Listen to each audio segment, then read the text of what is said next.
था जिसका नाम नल था और उनकी रानी का नाम दमयंती था। वो बड़े प्रेम से राज्य करता था। एक दिन एक ब्राह्मणी पानी आपके पास आई। उस प्रमाणी रानी के पास आई।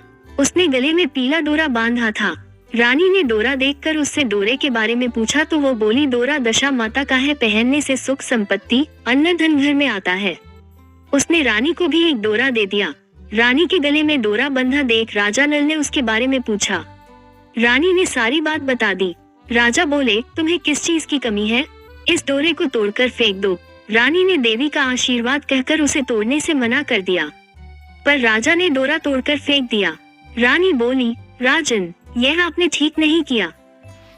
इसके बाद उस रात राजा के स्वप्न में 2 स्त्रियां आईं।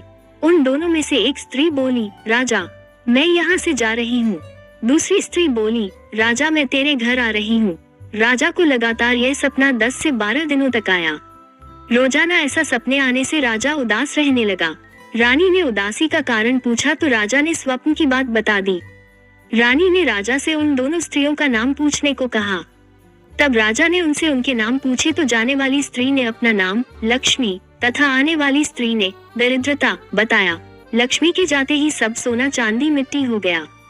रानी सहायता के लिए अपनी सखियों के पास गई, लेकिन रानी का बुरा हाल देखकर कोई भी उनसे नहीं बोला।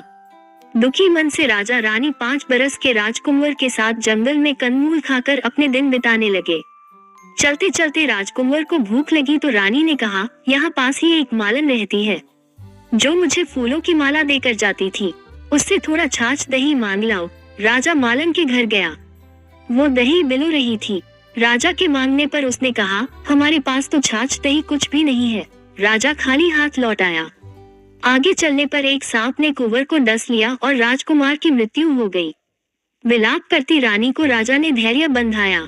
इसके बाद वो दोनों आगे चले। राजा 2 तीतर मार लाया। भुने हुए तीतर भी उड़ गए।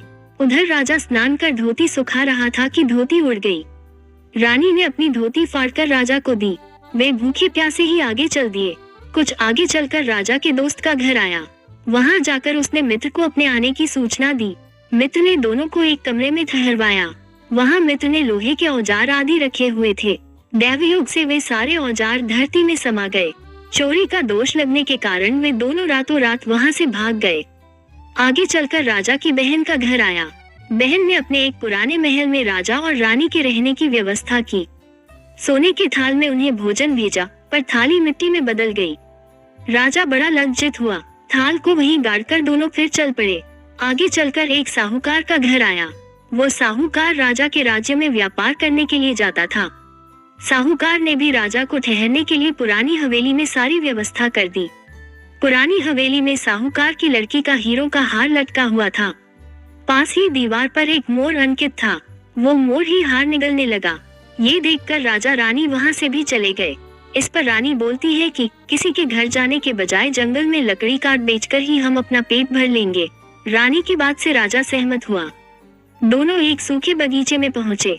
उन दोनों के वहां पहुँचे ही बगीचे हरा भरा हो गया। ये देखकर बाग का मालिक बहुत प्रसन्न हुआ। उसने देखा वहाँ एक स्त्री पुरुष सो रहे थे। उन्हें जगाकर बाग के मालिक ने पूछा, तुम कौन हो? राजा बोला, मुसाफिर हैं, मजदूरी की खोज में इधर आए हैं। यदि तुम रखो तो यही हम मेहनत मजदूरी करके पेट पाल लेंगे। इसके बाद बगीचे के मालिक ने उन्हें अपना यहाँ नौकरी पर रख लिया। एक दिन बाग की मालकिन भी संपदा देवी की कथा सुन डोरा ले रही थी। रानी के पूछने पर उसने बताया कि यह संपदा देवी का डोरा है। रानी ने भी कथा सुनी, डोरा लिया। राजा ने फिर पत्नी से पूछा कि यह डोरा कैसा बांधा है? तो रानी बोली, यह वही डोरा है जिसे आपने एक बार तोड़कर फेंक दिया था और इसका अपमान किया था। उसी के कारण संपदा देवी हम पर नाराज है। रानी फिर बोली, यदि संपदा माँ सच्ची है तो फिर हमारे पहले के दिन लौट आएंगे। उसी रात राजा को पहले की तरह स्वप्न आया। एक स्त्री कह रही है, मैं जा रही हूँ। दूसरी कह रही है, राजा, मैं वापस आ रही हूँ। राजा ने दोनों के नाम पूछे तो आने वाली ने अपना नाम लक्ष्मी और जाने वाली ने दरिद्रता बताया। राजा ने लक्ष्मी से पूछा, अब जाओगी तो नहीं? लक्ष्मी बोली, यदि तुम्हारी पत्नी संपदा जी का डोरा लेकर कथा सुनती रहेगी तो मैं नहीं जाऊंगी। यदि तुम डोरा तोड़ दोगी तो मैं वापस चली जाऊंगी। बाग की मालकिन जब वहाँ की रानी को हार देने जाती तो दमयंती हार गूंथ कर देती। हार देखकर रानी बड़ी प्रसन्न हुई। उसने पूछा कि हार किसने बनाया है, तो मालन ने कहा कोई पति पत्नी बाग में मजदूरी करते हैं, उन्होंने ही बनाया है। रानी ने मालन को दोनों परदेसियों के नाम पूछने को कहा। उन्होंने अपना नाम नल दमयंती बता दिया। मालन दोनों से क्षमा याचना करने लगी।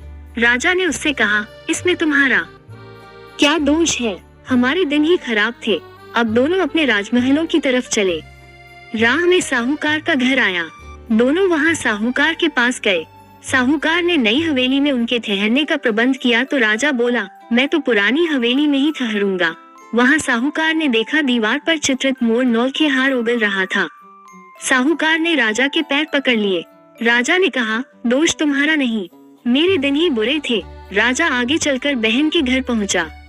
बहन ने नए महल में ही रहने की जिद की। जैसे ही उसके पैरों के नीचे की धरती खोदी तो हीरो से जड़ित थाल वहां से निकल आया। राजा ने बहन को वो थाल भेंट स्वरूप दिया। राजा आगे चल मित्र के घर पहुंचे तो उसने नए मकान में ठहरने की व्यवस्था की, पर राजा पुराने कमरे में ही ठहरा। वहीं मित्र के लोहे के औजार मिल गए। आगे चले तो नदी किनारे जहां राजा की धोती उड़ गई थी वो एक वृक्ष से लटकी हुई थी। वहां नहा धोकर धोती पहने राजा आगे चला तो देखा कि कुंवर खेल रहा है। माँ बाप को देखकर उसने उनके पैर छुए। नगर में पहुंचकर राजा की मालन दूध लेकर आई तो राजा बोला, आज दूध लेकर आ रही हो, उस दिन छाछ के लिए मना कर दिया था। रानी ने राजा से कहा, वो तो तुम्हारे बुरे दिनों का प्रभाव था। इसके बाद दोनों वहां से अपने महल की तरफ गए। रानी की सखियां धन धान्य से भरे थाल लिए गीत गाती आई। नौकर चाकर सब पहले के समान ही आ गए। दशा माता के डोरे का प्रभाव से ही उनको ये सब प्राप्त हुआ। इसलिए सभी को श्रद्धा पूर्वक माँ दशाएं माता की पूजा करनी चाहिए और स्त्रियों को कथा पूजन कर डोरा धारण करना चाहिए। ये वीडियो अच्छी लगी तो लाइक और शेयर जरूर करें। जय माता दी।